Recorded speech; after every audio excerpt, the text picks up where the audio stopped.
Kalau kita tidak cepat beradaptasi, nah itu tentu kita akan lama atau bahkan kita nggak diterima oleh lingkungan baru itu.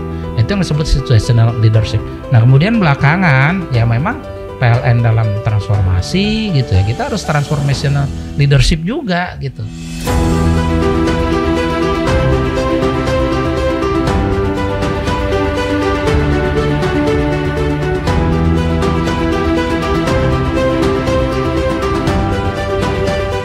Salam semangat, merdeka.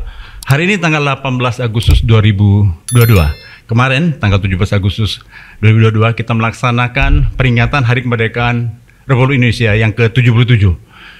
Acaranya meriah dan di Jakarta dipusatkan di Istana Merdeka, berada di wilayah DKI Jakarta di Jalan Medan Merdeka Utara. Nah, beliau yang bertanggung jawab di bidang kelistrikan ini yang sehingga membuat penyelenggaraan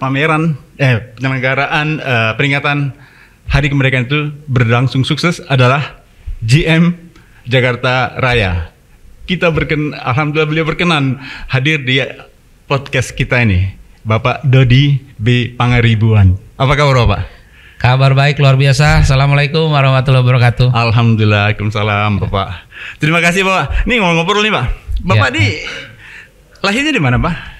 Lahir saya di Kuningan. Di Kuningan? Kabupaten Kuningan. Jadi orang Jawa Barat ya.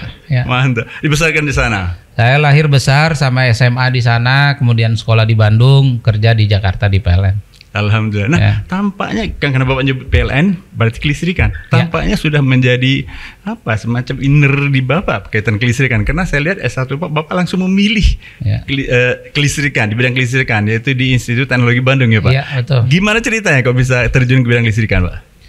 Ya kalau dulu dibilang cita-cita ya, kalau mau jujur zaman dulu mau jadi insinyur. Nah kan dari kecil itu pasti insinyur. Nah gitu insinyur apa gitu ya. Yang ada di kepala saya tuh bukan elektro ya, tapi jurusan lain, saya nggak mungkin sebut gitu ya. Nah, masuk elektro itu hanya karena orang-orang terbaik di sekeliling saya dalam tanda kutip yang ngasih semangat saya untuk berkompetisi, mereka masuknya ke elektro. Nah, waktu itu memang elektro termasuk salah satu jurusan yang boleh dibilang ya tidak mudah lah masuk ke sana gitu, dan saya hanya ingin membuktikan kalau orang lain bisa, saya juga bisa gitu. Iya, itu kan salah satu jurusan yang bukan agak sulit dan orang terpilih aja bisa masuk ke situ, dan ITB lagi kita kenal.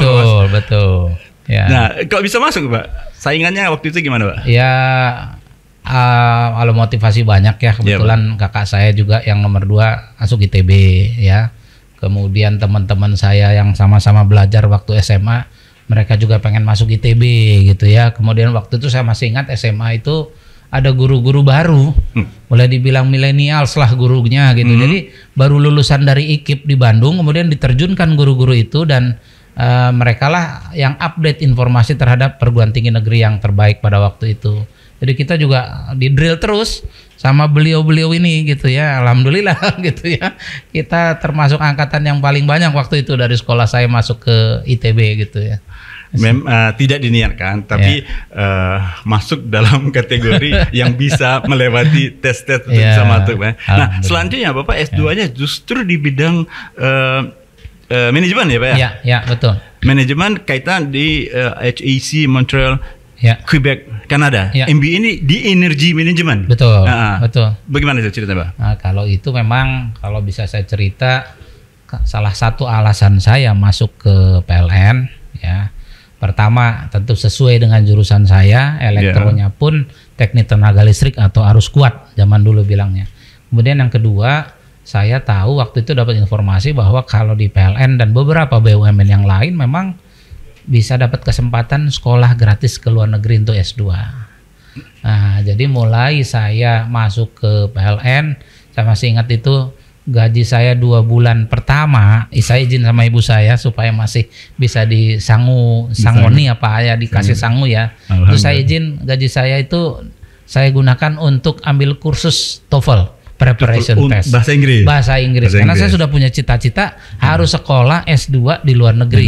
Tentu salah satu syaratnya adalah TOEFL itu, Test of English as Foreign Language. Selesailah itu, Kemudian saya baru tahu bahwa harus nunggu 5 tahun masa kerja. Nah, jadi saya memang ya udah, yang penting saya udah punya tiket, saya bilang udah punya SIM. Soal mobilnya kapan datangnya itu urusan nantilah gitu. Dan ternyata berhasil Bapak. Alhamdulillah saya 6 tahun bekerja, ada kesempatan itu, kemudian saya ambil kesempatan dapat beasiswa kayak hybrid gitu ya. Uang sekolahnya itu dari pemerintah Kanada, kemudian tuisi allowance fee-nya, uang saku segala macam itu dari PLN. Alhamdulillah saya selesaikan dalam 2 tahun, kemudian saya kembali ke PLN dan jurusan yang saya ambil memang manajemen karena saya pikir engineering sudah cukuplah sebagai basic saya. Nah, kemudian berikutnya karena saya pikir tentu nggak mungkin jadi engineer terus gitu ya, harus ada di posisi yang lebih tinggi lagi manajerial, maka saya ambil MBA dan jurusannya pun energy management karena ini perusahaan energi. Tampaknya hidup Bapak mengalir aja sesuai dengan tidak direncanakan. Betul, tapi tidak memang diniatkan ya. Sesuai ya, tapi ada kemauan, ada keinginan itu bisa mendukung itu tercapai Pak. Ya. Dan saya lihat juga kedua putra Bapak juga masuk ITB ya? Iya, betul. Gimana ceritanya tuh Pak? Atau ya mungkin karena dengan saya gitu ya. Rasanya sih begini, yang saya tangkap dari anak-anak saya, kalau bapak saya bisa, kenapa saya nggak bisa? Itu. Ya. Jadi gitulah. Jadi saya tinggal mendorong aja yang bidangnya kalau yang pertama teknik mesin. Teknik mesin. Ya, teknik mesin udah selesai. Sekarang lanjut ke S2 ngambil juga MBA. Sama, tapi di Sekolah Bisnis Manajemen ITB. Gua nggak jatuh dari pohon gitu. Yang keduanya baru elektro. Elektro juga? Ya. Mengapa dia memilih listrik? Ada yang buat mengikuti ayah saya? Enggak juga, pokoknya milih aja mereka. Dan saya kan tidak mengarahkan ya, artinya selama mereka positif, mau masuk ke sini. Ya, yang penting serius, yang penting suka. Ya, jangan menyesal, saya bilang itu ya. Ya udah, jalan aja. Jadi saya ngarahkannya, koridor saya agak lebar gitu ya. Pokoknya selama di dalam ini silakan, tapi saya tidak ngarahkan jurusan atau apapun. Mereka milih itu ya, saya pikir udah jalannya mereka gitu. Waduh, bagus sekali mendengar. Tapi semuanya mengalir, tapi bagaimanapun kalau memang diniatkan semua sesuatu bisa akan tercapai Pak. Pak, salah satu yang terkenal Bapak, saya ngobrol-ngobrol nih ceritanya dengan karyawan Bapak. Bapak ini terkenal di disiplin waktu. Mengapa disiplin? Tadi aja kita janji jam sekian, waduh saya terlambat 10 menit. Wah, itu sudah merupakan satu gimana kok bisa Bapak menyatakan bahwa disiplin waktu bisa menentukan kesuksesan pekerjaan? Ayah saya itu polisi. Ya. Polisinya Brimob ya, zaman dulu tahu sendirilah orang tegas. Ibu saya guru SD, terakhir sebagai kepala SD. Tahu sendirilah ya, dengan anak 6 gitu ya. Itu tentu harus disiplin. Kalau enggak gimana ngatur satu persatu gitu ya. Bangun jam berapa gitu ya. Kemudian kita harus bantu-bantu dulu pekerjaan di rumah. Kebetulan yang namanya di kota kecil ya, mana-mana dekat. Ya, jadi SD saya itu kira-kira jaraknya 500 meter dari rumah. Jalan kaki tentu. SMP 100 meter. SMA 700 meter, jadi dekat, jalan kaki semua paling telat karena sekolah masuk jam 7 ya, 7 kurang 10 berangkat itu masih bisa kita sampai. Nah, pagi-pagi itu bangun habis subuh segala macam, kita harus bekerja membantu. Ya namanya anaknya 6 gitu ya. Ya ayah saya juga polisi, bukan jenderal gitu ya. Artinya masih perlu dibantu gitu ya. Kita bantu semua bekerja. Di situ barangkali ya mulai ditanamkan disiplin, mulai dari disiplin waktu ya. Dan saya pikir salah satu apa sih susahnya gitu ya, disiplin waktu itu ya menjadi basic dari disiplin-disiplin yang lainnya gitu ya. Karena kalau udah nama janjian dulu gitu ya, harus on time itu kan, kemudian mulai meeting harus on time, mulai mengerjakan sesuatu harus on time, kemudian kalau saya kasih deadline juga saya tagih juga harus on time. Rasanya sih ya sederhana ya, tapi banyak gitu ya. Dan ini mungkin untuk millennials agak susah gitu ya, karena kan modelnya tuh kayak kalau millennial itu apa ya, udahlah yang penting selesai katanya, mau mulainya kapan kan gitu ya. Dan ini lumayan saya harus menyesuaikan diri ini. Udah yang penting udahlah saya disiplin sendiri aja, nggak apa-apa gitu kan. Yang lain saya agak lebih longgar gitu. Yang penting saya kasih tadi koridor ya, kasih pekerjaan jam 9, jam 5 selesai, mereka mulainya jam 12 silahkan, jam 1 silahkan, yang penting jam 5 selesai, kira-kira gitu. Sesuai, jadi memang dari kecil sudah terbiasa dengan disiplin waktu, pembagian tugas pekerjaan, dan Bapak begitu membuat disiplin itu menjadi bagian daripada budaya keluarga ya. Nah saya lihat Bapak juga dalam hal melaksanakan leadership pemimpinan di dalam kantor Bapak, punya moto sendiri, saya lihat di DP Bapak nih, saya boleh baca nih Pak ya, to leave no one behind, collaborative and transformational leadership. Nah, mengapa itu sampai menjadi moto kerja Bapak? Ya, pertama tugas kita memang ya kita kan semua pemimpin ya, kalau kita bicara muslim, saya muslim gitu ya. Mau mulai dari memimpin diri sendiri, memimpin keluarga, kalau dia punya anak istri ya, sampai dengan kebetulan saya dipercaya menjabat General Manager PLN Unit Induk Distribusi Jakarta Raya. Ya, alhamdulillah juga sudah beberapa kali menjadi GM, beberapa kali juga menjadi EVP, dan saya juga mulai dari bawah, dari manajer area dulu gitu ya. Dan ya memang bagaimana kita bisa apa istilahnya ya, kerja sama dan kerja bersama-sama. Kerjasama dan kerja bersama-sama. Ya, nah kalau kerja bersama-sama itu tadi to leave no one behind ya. Mari kita bersama-sama. Ya, jadi saya pikir, nah ini kan karena organisasi saya mulai waktu itu memimpin mungkin mulai dari 100 orang sampai sekarang 1.500. Itu harus semuanya bergerak gitu ya. Bayangan saya ini semua, bahkan kita ini mobil gitu ya. Ada yang berperan sebagai roda, berperan sebagai busi, sebagai mesin, sebagai rem gitu ya. Bahkan sebagai spion gitu ya, sebagai ini wiper gitu. Semua penting. Semua penting, ya kan. Bahkan ini aja baut gitu ya, baut di roda itu kalau ada 4 lepas 1, kemudian yang lainnya tuh mulai longgar sampai pada saat kritikal dia mungkin lepas semua. Nah ini yang saya pegang, saya pikir mungkin sedikit terasa rewel ya, kenapa sih gitu ya, gitu-gitu aja harus ngajakin semua gitu. Tapi menurut saya ya semua orang punya KPI, semua orang punya peran, punya kewajiban, udah diberikan remunerasi dari perusahaan. Terus kenapa juga yang satu diam-diam, satu lagi bekerja keras? Memang pasti ada orang yang bekerja lebih kontribusi daripada yang lain, tapi semua harus bekerja. Prinsipnya itu yang disebut to leave no one behind. Kemudian terkait dengan leadership gitu ya. Ya kalau leadership sih sebetulnya kayak sekolah saya gitu ya. Maksudnya enggak direncanakan sih. Tiba-tiba misalnya dulu kan disebut leadership itu yang penting jangan transaksional gitu ya. Bagaimana kita menghargai orang ya. Kemudian leadership bagaimana melibatkan kita semua orang. Kemudian ada juga sempat dalam manajemen itu trennya adalah situational leadership gitu ya. Artinya situasi apa yang dihadapi itulah kita harus bisa seperti ini, kalau pepatah lama gitu ya, di mana bumi dipijak, di situ langit dijunjung ya. Atau bahkan ada yang bilang harus seperti bunglon kita, tapi dalam arti positif. Lingkungannya seperti apa kita menyesuaikan. Alhamdulillah saya juga sudah berkeliling-keliling ya. Memang kalau kita tidak cepat beradaptasi, nah itu tentu kita akan lama atau bahkan kita nggak diterima oleh lingkungan baru itu. Nah, itu yang disebut situational leadership. Nah kemudian belakangan ya memang PLN dalam transformasi gitu ya, kita harus transformational leadership juga gitu.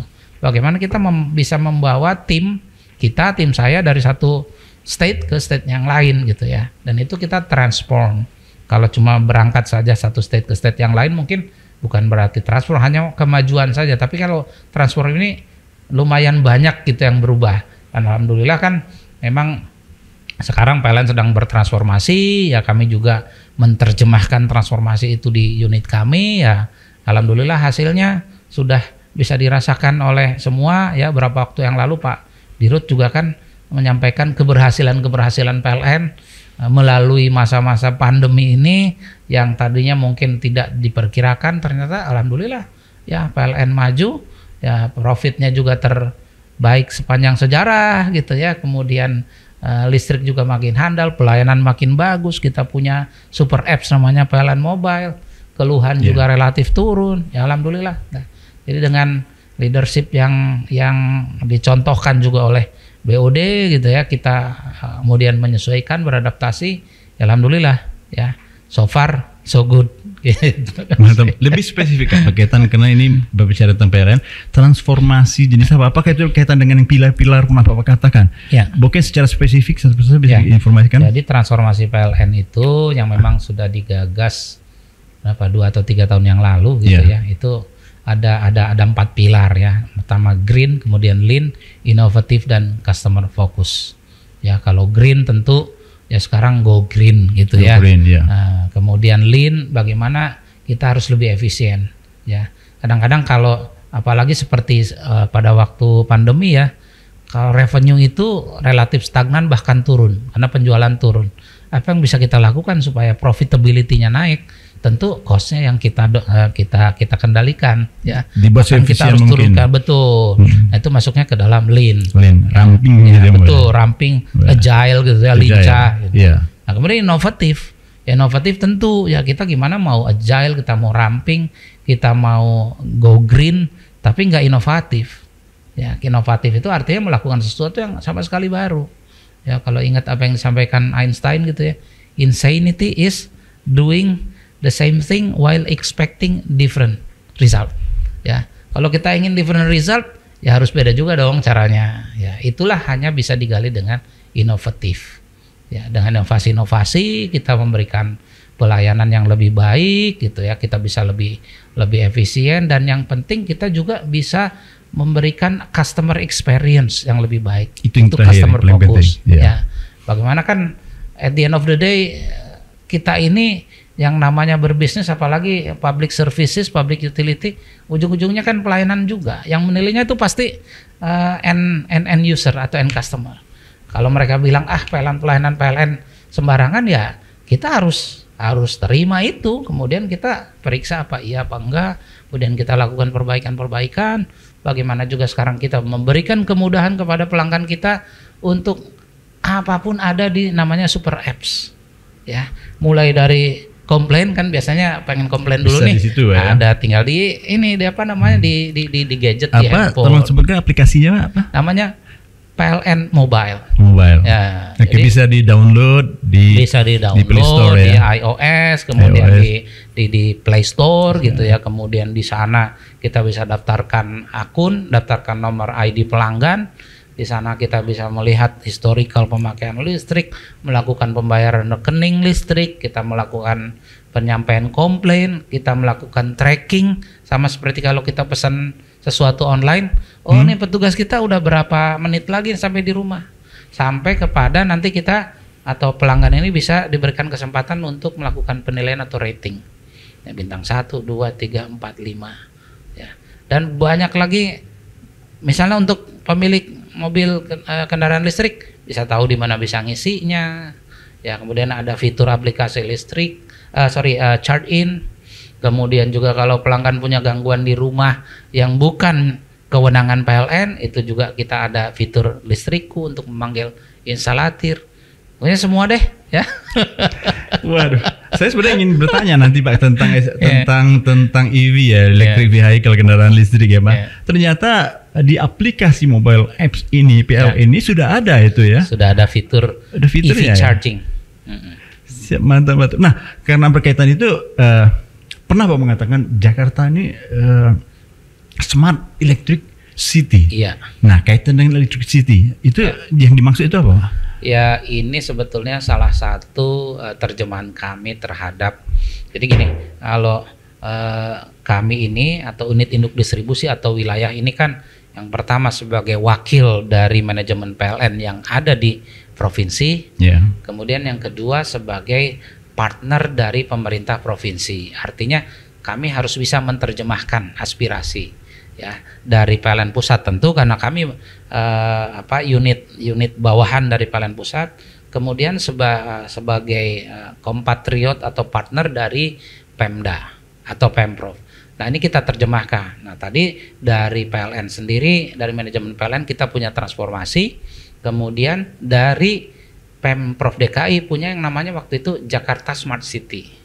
Nah, gimana kita mengcombine-nya? Kita combine-kan dengan JSE, Jakarta Smart Electricity for Jakarta Smart City. Jadi karena ini PLN urusannya electricity, tapi untuk mendukung Jakarta Smart City. Jadi mulai saya masuk tahun 2020 itu Jakarta Smart Electricity 1.0, kemudian yang tahun lalu 2021 2.0, tahun ini kita lagi menggodok 3.0 seperti apa. Nah, isinya apa? Nah, dari mulai yang namanya pokoknya berbau smart ya. Jadi Jakarta Smart Electricity itu ada 5 pilar. Nah, ada smart mobility, smart infrastructure, ada smart services, ada smart living ya. Smart living, ada satu lagi smart businesses. Smart business, ya. Jadi ada 5 itu. Nah, maksudnya itu dari bidang pekerjaan kaitan dengan infrastruktur misalnya contoh, seperti untuk Jakarta Smart Infrastructure. Jadi kita mendukung misalnya ada di beberapa tempat itu yang namanya yang kehandalannya 100% itu. Seperti untuk MRT itu kan smart infrastrukturnya kan? Untuk smart infrastruktur. Ya, artinya di situ seperti di kita ada SCBD, ada kemudian di Mega Kuningan. Oh, zone sendiri ya. Sama di GBK itu sama sekali toleransi 0 untuk padam, even berkedip pun tidak boleh. Ya itu namanya Jakarta Smart Infrastructure. Kemudian Jakarta Smart Living ya, Jakarta Smart Living kita menyiapkan juga layanan kalau ada pelanggan yang ingin modern living gitu ya. Kita punya mock up-nya, kita punya satu ruangan, kita buat electrifying lifestyle. Apa artinya? Semua peralatannya listrik. Kemudian otomatisasi. Ya, kita punya mengembangkan aplikasi juga. Jadi misalnya kita pulang kantor gitu ya. Sebelum pulang kantor kita udah kasih tahu nih ke ke satu aplikasi, biasa pulang kantor nih jam 5 sore. Jam 5 sore itu 10 menit sebelumnya AC udah nyala. Ya kan? Kemudian pas masuk ini tinggal password pakai jari, masuk ke situ, kemudian gorden tutup atau gorden buka misalnya. TV nyala, dan kalau ada vacuum cleaner nyala, semua activated by voice atau bahkan di set. Nah itu smart living. Kemudian smart mobility. Nah itu kendaraan listrik. Bicara smart living tadi berarti kalau seseorang ingin membuat rumah baru misalnya kan bisa konsultasi di PLN bagaimana cara membuat rumah tersebut menjadi pintar dan electrified semua. Betul ya, dan itu bisa diaplikasi juga Pak? Bisa, kita punya aplikasi, saya lupa ya namanya. Kami juga kembangkan. Bisa mobile app juga ya? Ya, baik. pakai mobile app. Mobile app ya. Kita langsung akan dipandu bagaimana cara itu membuat listrik di rumah menjadi lebih secure ya Pak ya. Betul ya. Dan kemudian ada kalau tadi bicara smart mobility ya, bagaimana kita bisa mobile ya dengan sesuatu yang elektrik. Termasuk EV itu smart mobility itu ya masuknya Pak? Ke smart mobile mobility ya, EV. Kemudian kita siapkan charging station ya. SPKLU itu Pak ya? SPKLU ya, bahkan kita juga pernah bekerja sama dengan pabrikan bus PT MAB Mobil Anak Bangsa ya, mengoperasikan itu selama 6 bulan waktu itu, cuman lagi pandemi jadi okupansinya agak rendah, menyediakan tur ke tempat-tempat bersejarah termasuk ke museum listrik dan energi baru di Taman Mini, sambil merasakan gimana sih rasanya mobil listrik. Kita ke sekolah-sekolah khususnya sekolah dasar ya. Powernya supply oleh ya, powernya dari listrik. Kami punya chargernya di kantor kami di PLN Gambir. Ya, jadi itu smart living, smart infrastructure, smart mobility, ada smart businesses. Nah, kalau smart businesses kita menyediakan layanan khusus bagaimana di event di satu gedung, satu lantai, kalau ingin keandalan khusus, kalau tadi kan per daerah ya, SCBD, di Mega Kuningan, di Gelora Bung Karno, itu layanannya anti kedip. Kalau ini per lantai pun bisa kita. Jadi kalau ada gedung 37 lantai, nah bisa satu gedungnya kita layani layanan anti kedip, kemudian 100% tidak ada fault gitu. Nah ini per lantai pun kita bisa siapkan UPS di situ. Ya, kemudian kita bisa mengambil alih ONM, Operation and Maintenance, dari peralatan listrik mereka, khususnya gardu-gardu distribusi yang ada di gedung-gedung itu, kita bisa berikan layanan itu. Itu masuknya ke satu lagi Pak, smart services. Nah, smart services ini ya semuanya berbasis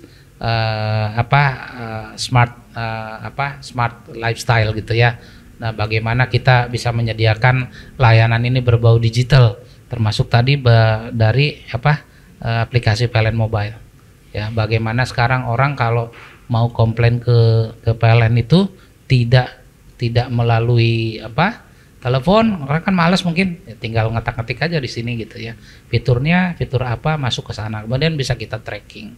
Ya, di samping layanan-layanan jadi digitalisasi ini kan memang dia tidak bisa dipisahkan ya dari jenis layanan.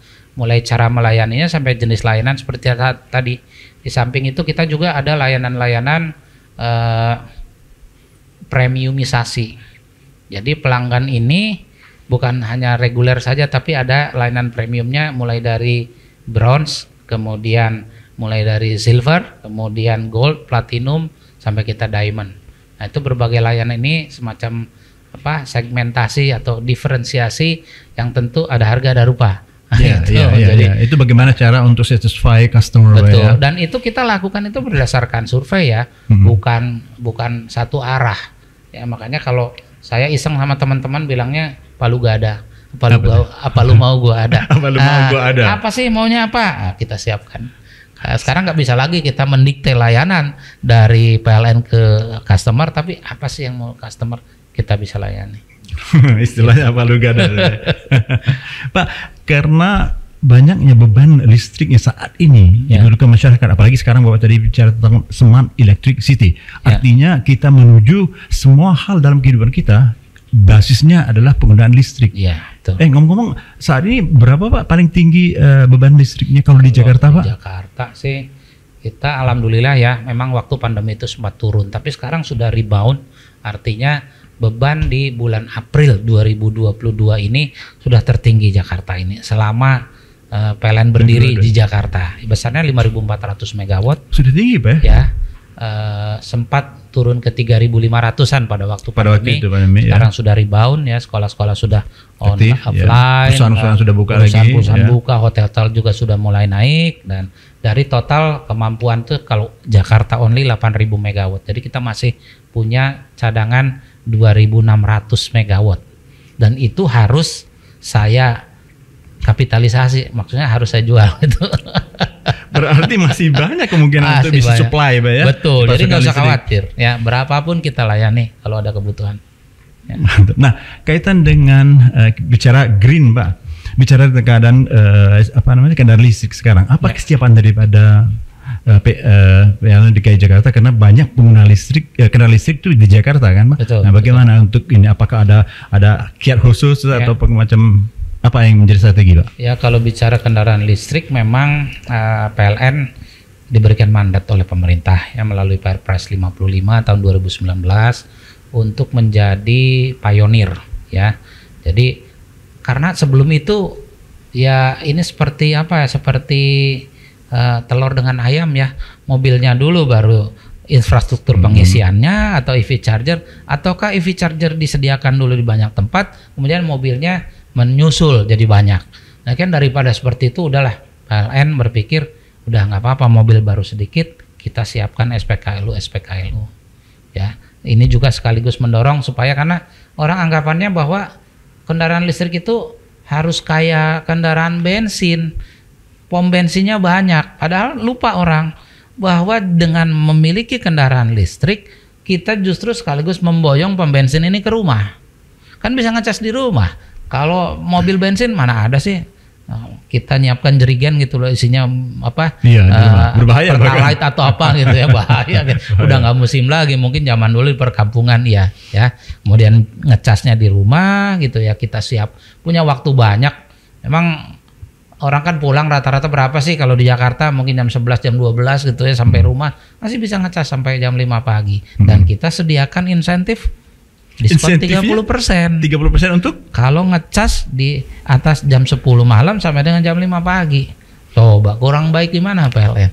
Tapi di luar pun tetap kita pasang ya. Di Jakarta sendiri sekarang sudah ada 18 titik gitu ya, untuk melakukan pengisian dengan berbagai jenis, mulai dari slow charger, medium charger, fast charger dengan ultra fast charger. Jadi terserah konsumen ini milih yang mana di 16 lokasi.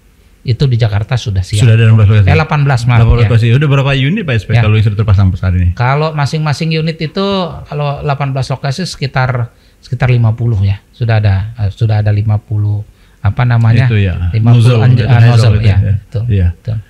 Wah, terus termasuk persiapan PLN DKI Jakarta untuk mempersiapkan era dari kendaraan. Nah, ini caranya langsung jadi ingin combustion gitu Pak. Nah, gimana Pak? Banyak masyarakat menyatakan loh nih, ini memang green, tapi supply pasokan listriknya dari yang non green. Bagaimana ya Pak?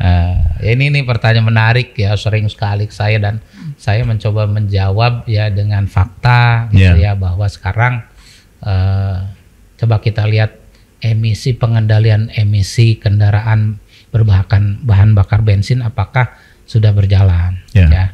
Kita lihat di jalan-jalan sendiri, kalau di negara lain sudah ada pembatasan umur, di kita rasanya belum jalan. Belum ada Pak. Ya. Betul. Kemudian soal pembatasan jenis mesin ya, kalau istilahnya pakai euro gitu ya, euro berapa ya, 1 sampai 4 juga, yang 4 masih susah gitu. Artinya apa? Kalau kita mengandalkan pengendalian emisi berdasarkan kendaraan berbahan bakar minyak yang dimiliki oleh personal kemudian menyebar, umurnya juga tidak bisa dikendalikan. Nah, secara teori ini pasti akan lebih sulit daripada kita mengendalikan emisi dari listrik yang dihasilkan oleh batu bara misalnya. Ya, itu pilihannya terkonsentrasi di PLTU atau tersebar di mobil-mobil. Kalau PLTU jelas, pemiliknya siapa jelas, teknologinya jelas, ya bahkan kalau kita bicara soal teknologi PLTU batubara yang boiler itu mulai dari subcritical, critical sampai ultra critical, yang semakin efisien, semakin rendah emisinya, nah sehingga kalau overall itu digabungkan dari emisi-emisi dengan kendaraan yang ada di jalan dibandingkan dengan emisi dijumlahkan PLTU yang kemudian dipakai untuk melistriki EV charger, itu jauh lebih rendah. Nah, jadi memang ini udah sering lah saya ditanya seperti ini. Berarti kita sudah on track untuk bisa mencapai penurunan emisi ya Pak. Memang penyumbang emisi terbesar itu adalah di sektor transportasi sama industri ya Pak ya. Sama industri. Nah, kalau transportasi sudah bisa dikurangin karena berada di pusat kota Jakarta, kita bisa jadi lebih cleaner, lebih greener ya Pak. Nah, terus apakah setelah mulai masuk ke ke EV ini akan mengurangi kaitan dengan bisnisnya PLN sendiri?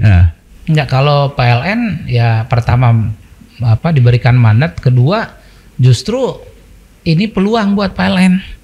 Ya, kalau kami bilang internal semua akan listrik pada waktunya. Betul. Itu ya. Mau masak pun pakai listrik nanti. Mau masak listrik dari gas gitu ya. Ada kompor induksi. Ya, kemudian tadi berbagai pekerjaan gitu ya sudah menggunakan listrik, yang biasa mungkin nyuci pakai tangan sekarang sudah menjadi mesin cuci gitu ya. Kemudian mobil juga menjadi listrik, maka ini seperti gayung bersambut gitu ya. Trennya electrifying lifestyle, semua ke gaya hidup menggunakan listrik. Kemudian kita sendiri punya cadangan yang cukup. Jadi ini kayak toples ketemu tutupnya. Coba. Justru pas ya Pak? Justru pas gitu. Nah, dalam kaitan supply listrik Pak, ini sebenarnya sering ada pertanyaan, bagaimana menjaga kehandalan supply listrik di Jakarta? Nah, kalau kita bicara kehandalan supply listrik kan listrik itu panjang ya. Betul. Artinya dari mulai kalau kita pisahkan tuh ada 3, pembangkitan, transmisi, kemudian distribusi. Di balik pembangkitan pun banyak ya. Dari mana energi primernya, bagaimana pengoperasian mesin gitu ya. Nah, setelah itu kemudian ada transmisi. Transmisi orang kenalnya SUTET gitu ya. Ada juga SUTT tegangan tinggi. Kemudian setelah itu masuk ke gardu-gardu induk, baru tanggung jawab kami. Nah, bagaimana kita mengendalikan itu? Tentu ya masing-masing PLN yang bertanggung jawab di bidang pembangkitan, di bidang transmisi, juga kami di bidang distribusi, kita punya yang namanya SLA, Service Level Agreement. Ya, artinya berapa kali pembangkit ini boleh padam, berapa kali transmisi ini boleh padam. kami di distribusi juga ada indikator itu. Berapa banyak atau berapa kali satu pelanggan itu boleh padam dalam setahun. Itu namanya SAIFI. Berapa lama satu pelanggan boleh padam, berapa menit dalam setahun. Itu yang namanya SAIDI. Itu SLA, TMP, tingkat mutu pelayanan juga diatur oleh regulator. Ya, apabila misalnya lewat dari menit tertentu atau lewat dari kali tertentu, pelanggan berhak mendapatkan kompensasi. Nah, ini sudah diatur. Nah, terkait dengan Jakarta memang unik ya.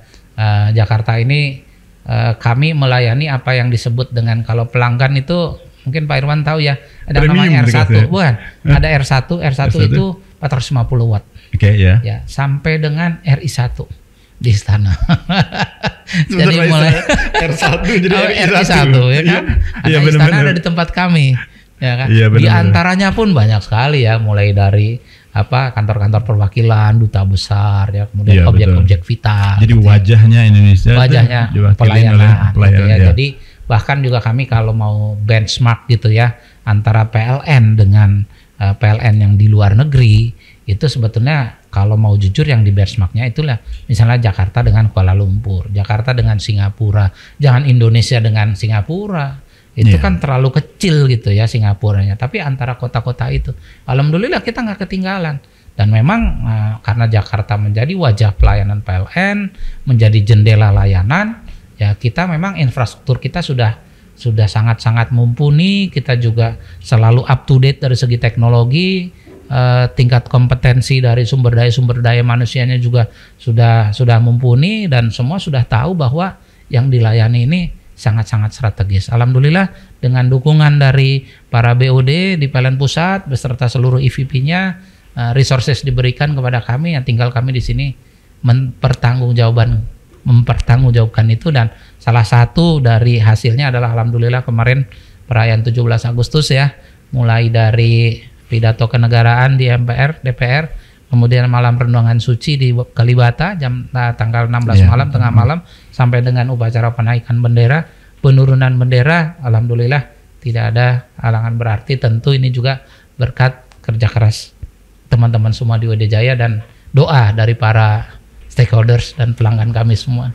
Alhamdulillah. Sebenarnya itu ingin saya tanyakan, bagaimana Bapak bisa menjaga kehandalan pasokan listrik pada saat peringatan 17 Agustus kemarin. Saya bisa bayangin bagaimana Bapak standby untuk dalam beberapa hari-hari penting itu Pak ya, untuk menjaga kehandalan pasokan listrik ya Pak. Itu bagaimana cara bisa koordinir semuanya Pak? Ya alhamdulillah sih ya, SOP sudah di sana ya, teman-teman juga sudah punya pengalaman gitu, dan kita mulai persiapan itu H-90 ya. Jadi 3 bulan sebelum 17 Agustus kita sudah lakukan persiapan. Jadi mulai dari mengecek peralatan existing, kemudian mengecek SOP, menugaskan personil ya, semua kita siapkan. Dan biasanya mulai H-7 kita lakukan simulasi online ya, dengan stakeholders terkait termasuk waktu di istana ya, untuk memastikan seluruh peralatan, seluruh personil kemudian bisa siaga pada waktunya. Jadi di balik acara besar kenegaraan 90 hari sebelumnya Bapak sudah mempersiapkan itu ya Pak? Iya, betul. Kalau orang kata what a wonderful job itu. Pak, kaitan dengan ini Indonesia Electric Motor Show, saya mau bicara tentang Indonesia Electric Motor Show. Jadi Badan Riset Nasional itu menyelenggarakan IEMS sejak tahun 2019, 2021 dan 2020 nggak diadakan karena pada waktu masih corona. Itu semacam pameran berkaitan dengan kendaraan listrik.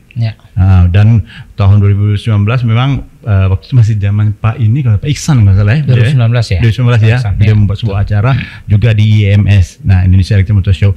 IEMS ini adalah pameran yang berkaitan dengan riset dan teknologi, dan memamerkan juga hasil teknologi berkaitan dengan kendaraan listrik yang akan dilaksanakan di JCC Jakarta Convention Center pada tanggal 28, 29, 30 September yang akan datang, Pak. Nah, kita berharap bahwa di situ juga kita bisa melihat kehandalan daripada kesiapan kaitan dengan PLN untuk bisa menginformasi kepada masyarakat dalam bentuk langsung, sehingga masyarakat bisa melihat betul seperti yang kita bicarakan tadi mengenai kehandalan pasokan listrik dari PLN untuk seluruh Jakarta dan sekitarnya. Nah, selanjutnya Pak, kami ini pembicaraan kita makin panjang sebenarnya, tapi semua berkaitan dengan kelistrikan. Nah, satu hal yang ingin sebagai closing statement ya Pak, atau ingin yang Bapak sampaikan tapi belum saya tanyakan, mungkin silahkan Pak. Jadi begini, sebagaimana yang tadi saya sampaikan bahwa PLN ini harus dapat merespon apa yang menjadi kebutuhan konsumen. Ya, apalah artinya PLN kalau kami merasa puas sendiri tapi customernya nggak puas, sehingga seluruh layanan-layanan PLN itu berbasisnya adalah apa yang diinginkan oleh pelanggan kemudian kita penuhi, atau bahasa terangnya adalah palu gak ada tadi, apa lu mau gua ada, itu bahasa jalanan gitu ya. Namun kalau kita pakai bahasa manajemen, memang apa yang dilakukan oleh PLN ini menjawab kebutuhan. Nah, salah satu buktinya adalah pertama dari sisi keandalan, keteknikan, kemudian yang kedua dari sisi pelayanan termasuk penyediaan super apps tadi yang namanya PLN Mobile. Nah, bahkan ya ini kalau kita merefer pada saat pandemi nih, petugas kami untuk mencatat meter untuk pelanggan listrik pasca bayar ini kan rada susah masuk ya, ganggang di portal lah gitu betul, ya, betul. Takut terjadi penularan, bahkan masuk rumah pun nggak bisa gitu. Nah, kita kemudian berkreatif, berinovasi. Bagaimana caranya supaya pelanggan ini bisa memotret meteran sendiri, ada stand meternya, dikirim ke PLN, itulah yang menjadi dasar perhitungan rekening listrik. Jadi sekarang ada yang namanya fitur swakcam, swak kamera, itu di dalam PLN Mobile. Itu setiap tanggal 24 sampai 27. Nah, kemudian juga kita biasanya ya kalau ada keluhan, kemudian kita kirim petugas pelayanan teknik gitu ya, mungkin itu tidak terekord bagaimana pelayanan petugas-petugas kami. Nah, sekarang kita ngelihat tren digitalisasi pakai rating, kita juga ada rating. Kalau ratingnya buruk tentu ini menjadi bagian evaluasi, kemudian kita perbaiki ya. Jadi sebagai closing statement saya kira bahwa PLN ini semakin kesini semakin harus memahami apa yang diinginkan oleh pelanggan. Dan kita juga rasanya so far sudah bisa mengejar itu. Memang tentu yang namanya kepuasan itu kan selisih antara harapan dan kenyataan. Nah, ini kita harapkan bahwa seluruh harapan dari pelanggan ini bisa kita tutup dengan realisasi dari PLN. Nah, kita tentu setiap saat mencoba memahami itu, dan bukan hanya pelanggan, juga tentu sebagai business entity kita juga harus profitable gitu ya, kita harus punya cukup modal untuk kita tumbuh dan berkembang atau going concern ya. Bagaimanapun juga kita selalu ingin PLN ini tumbuh, selalu ingin PLN lebih besar, lebih jaya, dan lebih mendapatkan tempat di hati pelanggannya. Mantap benar. Betul Bah. Bagian daripada yang saya quote adalah customer experience ya. Itu merupakan ujung daripada bagaimana masyarakat bisa menikmati pelayanan dari PLN, dan PLN terus membuka diri karena sekarang mudah berkomunikasi di PLN melalui mobile apps dan itu langsung dimonitor ya Pak. Langsung ya, secara minute by minute gitu. Saya pernah merasakan itu Pak. Ya. Mencoba menggunakan itu ketika rumah saya ada trouble itu, hanya beberapa menit kemudian sudah ada yang informasi telepon. Dan kemudian ditanya lagi, sudah datang belum ini? Wah, saya pikir ini sudah jauh banget berubah dengan service customer excellence-nya. Baik, sahabat transportasi, tidak terasa kita ngobrol lebih dari setengah jam dengan Pak Dodi, dan Pak Dodi Pangaribuan ini adalah orang yang kalau kita bicara tentang listrik, beliau all out bisa bicara tentang kendaraan listrik, tapi beliau juga sangat humble. Tapi satu hal yang sebenarnya menjadi pelajaran bagi saya juga, yaitu bagaimana kita bisa sukses dengan menggunakan satu kata kunci, yaitu disiplin waktu. Saya belajar sama beliau. Salam semangat. Terima kasih.